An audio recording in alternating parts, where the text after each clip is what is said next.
What's up everybody, it's Sean here and I'm here today to give you guys a review of the Adidas ZX Runner 4D in the Aqua colorway. Today's video is sponsored by Rose Gold and Black. They're an Australian-based jewelry and accessory company, and for someone like myself that doesn't really wear too many accessories on a normal basis, I gotta say their products are very wearable, very versatile, and they match with a wide array of outfits. So right now they're in the middle of their October sale, where my viewers only will be able to get 20% off their entire purchase through that link down below. In addition, if you guys use the code Sean at checkout, you can stack the discount and get an additional 10% off as well. So don't hesitate, be sure to check out the site, show them some love, and let them know I sent you. This pair dropped here in Canada on October 17th for a retail price of $200 US or $250 here in Canada. The official colorway for this shoe is light aqua, yellow tint, and purple. And the first thing that I want to get out of the way is, what exactly is the name of this shoe? So according to Adidas's website, along with a lot of other retail stores, the name of this shoe is ZX or ZX for my Canadian viewers out there, Runner 4D. However, on the tag on the shoe, as well as the box label, it's called the ZX or ZX Carbon. And then finally, some other retail stores like Livestock here in Canada, they're calling these the Futurecraft 4Ds.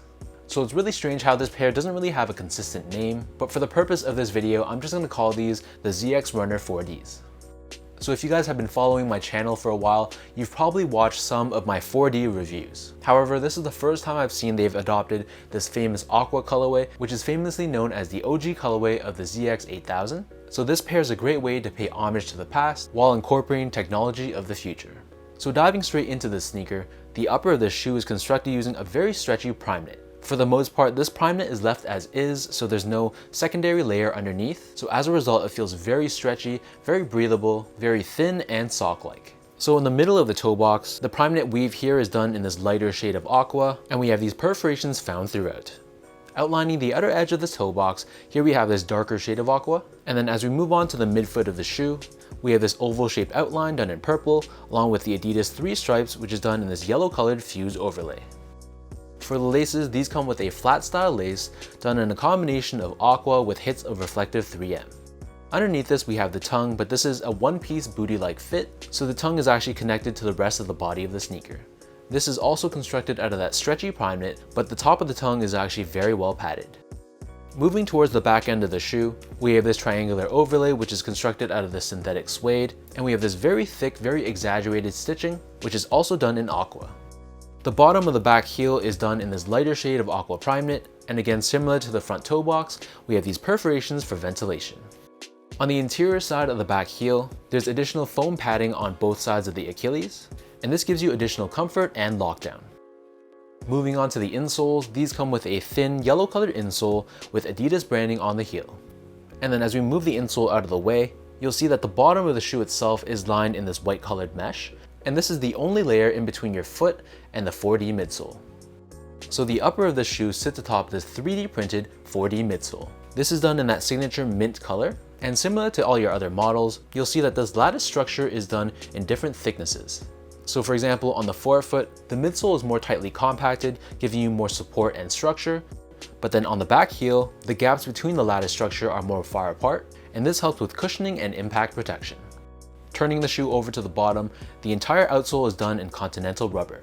But one thing I noticed is the traction pattern is very flat. It's not very aggressive and there's not a lot of grooves, so I'm a bit concerned how these will perform in wet weather.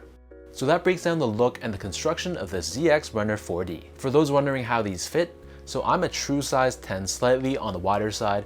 I picked these up in a size 10, and overall I'd say that if you don't mind a little bit of extra room in the toe box, then you can stick true to size. If you're the type that likes a really snug one-to-one sock-like fit, then you can definitely go down a half size. So for me, there was about a finger's width between the edge of the shoe and the top of my toe. But because, as I mentioned earlier, this knit is very, very stretchy, and in my opinion, it pretty much accommodates any foot shape. So if you don't like that extra room on a sock-like shoe, then going half size down probably would fit better. Next up, in terms of comfort, overall I'd say that the comfort on these is decent, but it's not anything amazing. The one thing I gotta point out though is with 4D technology, it does become more comfortable with time and with wear. So my opinion on this shoe is strictly from a step-in comfort perspective straight out of the box. Overall, I'd say that it feels pretty low to the ground. There's a ton of support and ground feel on the forefoot, but surprisingly, the back heel had a decent amount of cushioning as well. So all in all, if you're expecting something very soft and very pillowy like Boost, then this will not be the shoe for you. I'd kind of compare this to like a Flyknit Racer, for example. However, there's substantially more cushioning in the back heel. In addition to that, with these 4D outsoles, traditionally they're actually pretty heavy. However, this is offset by this very lightweight prime knit upper.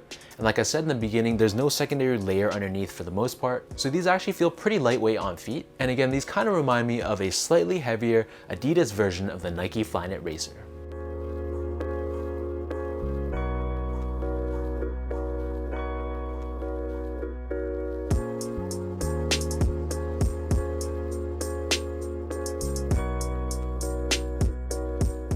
With all that being said, now let's lace these up and I'll show you guys how these look on feet.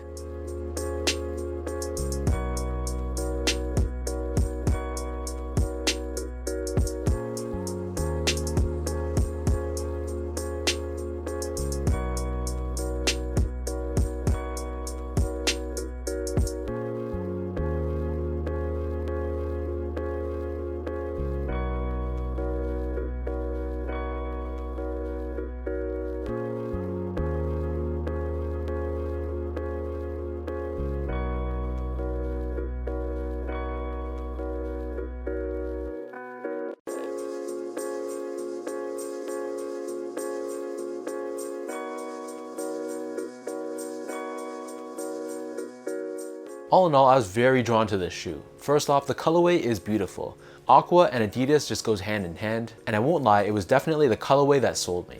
Beyond that though, this shoe was surprisingly comfortable, and it's a pair that I think would look great, especially in the spring and summer months. Resale on this shoe is pretty much non-existent, so even if you struck out at the retail level, you shouldn't be paying too much over retail for this pair on the secondary market. So let me know in the comment section down below what you guys think about this Adidas ZX or ZX Runner 4D. How do you guys feel about the colorway of this shoe, and what do you think of the silhouette in itself? If you guys enjoyed watching this video, be sure to like, comment, and subscribe. Give me a follow on Instagram at esgo8, check out my Twitter at sean.go, and visit my website at seango.ca. So until next time, thanks so much for tuning in.